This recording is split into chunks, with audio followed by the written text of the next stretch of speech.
lalaki ka ba? Lalaki ka, di ba?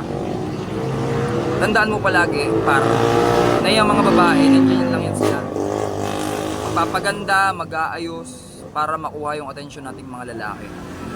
Pero tatandaan mo palagi na tayong mga lalaki, meron tayong laban araw-araw.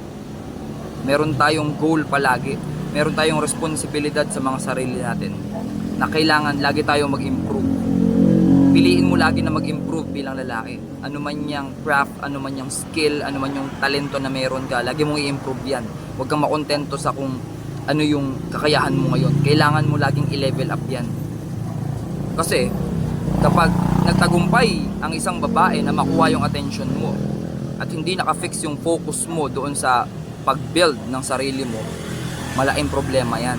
Kaya kung tunay na lalaki ka, mag-focus ka sa goal mo araw-araw. Kasi yung mga babae, aakitin ka lang yan palagi.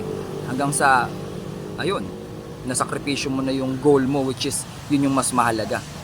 Kasi at the end of the day, kapag yung goal mo naabot mo na, yung babae, hindi na yan problema. Let's go! Shoutout Blue Team!